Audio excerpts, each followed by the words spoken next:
मोफत योजना हे नाव ऐकून गरिबांच्या डोळ्यात आशा निर्माण होते. पण वास्तवात अनेकांना ना घर मिळतं, ना रोजगार, ना आर्थिक मदत.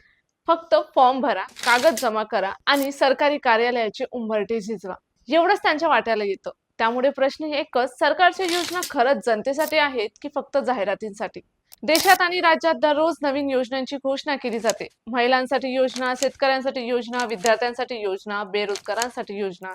पण प्रत्यक्षात अनेक गरीब कुटुंब अजूनही मूलभूत सुविधांसाठी संघर्ष करताना दिसत आहेत. योजना मिळवण्यासाठी नागरिकांना आधी ऑनलाईन अर्ज करायला सांगितलं जातं, मग आधार लिंक करा, उत्पन्न दाखला आणा, बँक खाते जोडा, पुन्हा नवीन कागदपत्र जमा करा आणि या सगळ्या प्रक्रियेत सामान्य माणूस अक्षरशः त्रस्त होऊन जातो. ग्रामीण भागात अनेकांना अर्ज कसा भरायचा हेही माहीत नसतं.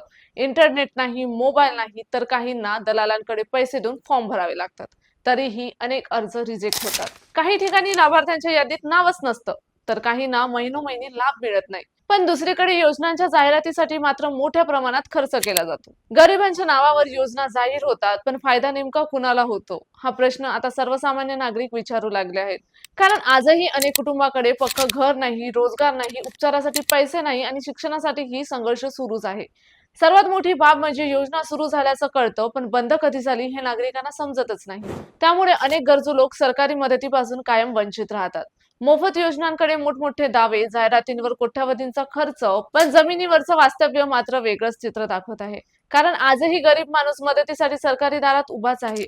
आता प्रश्न फक्त एकच आहे, योजना खरंच जनतेपर्यंत पोहोचत आहे की फक्त कागदावरच विकास दाखवला जाते? तुम्हाला काय वाटते, आम्हाला कमेंटमध्ये नक्की सांगा.